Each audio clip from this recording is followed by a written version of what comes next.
What does it mean to be called the greatest? For Pelé, greatness was never just about goals or trophies. It was about turning poverty into poetry, pressure into joy, and football into a universal language the world could understand. This is the story of Edson Arantes do Nascimento, the boy from Brazil who became football's eternal king.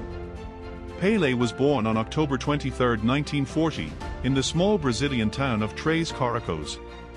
His father, João Ramos do Nascimento, known as Dondinho, was a footballer himself, talented but unlucky. A knee injury crushed Dondinho's dream, forcing the family into poverty.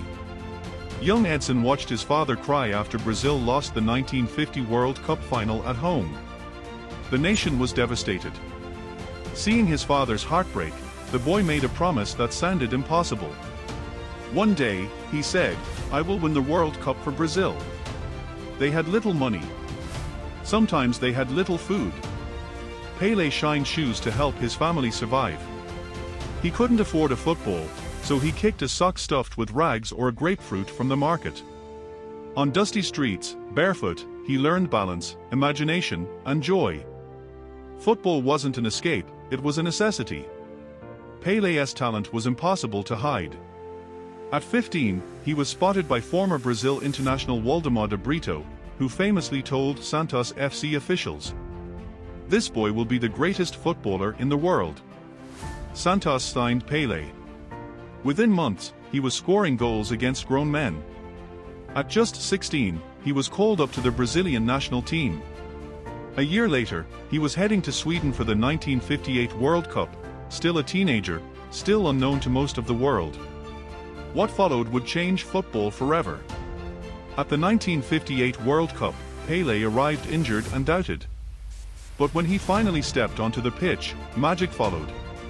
He scored his first World Cup goal against Wales, becoming the youngest goalscorer in tournament history. In the semi-final, he scored a hat-trick against France. In the final against Sweden, he scored twice, one of them a delicate flick over a defender followed by a volley that stunned the world. Brazil won 5-2. Pelé collapsed in tears.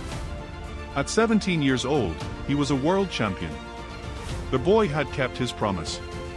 Pelé didn't play with anger. He played with joy. His style was graceful, creative, and fearless. He dribbled defenders as if dancing, finished with precision, and saw passes no one else imagined. He wasn't just effective, he was beautiful. In 1962, Pelé won his second World Cup, though injury limited his role. By 1970, many doubted whether he still had the fire. The sport had become more physical, more tactical, more brutal. Pelé responded with the greatest World Cup performance of all time. The 1970 Brazil team is widely considered the best football team ever assembled. Pelé was its heart.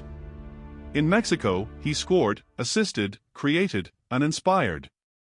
In the final against Italy, Pelé rose above defenders to score a thunderous header. Brazil won 4-1.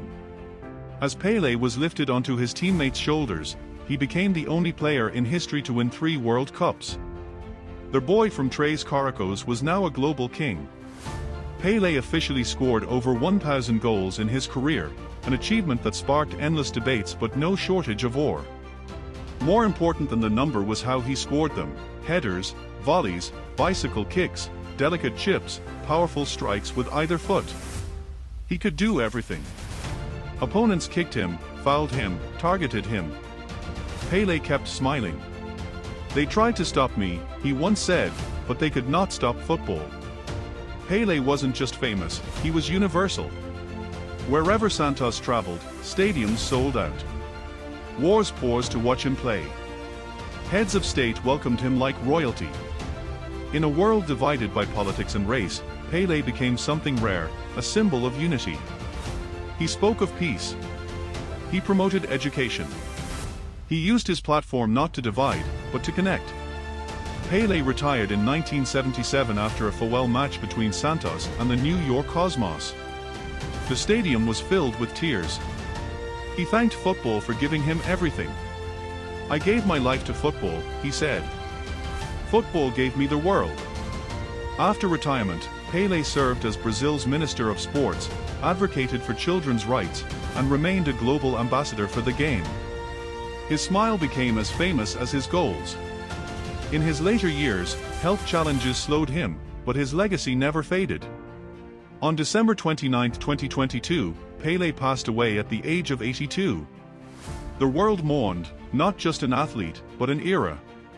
Pelé once said, "Success is no accident. It is hard work, perseverance, learning, studying, sacrifice." But Pelé was also something more. He was proof that joy can rise from poverty, that talent can change history, and that a boy with a dream can move the entire world. Kings are crowned. Legends are remembered. Pelé is eternal.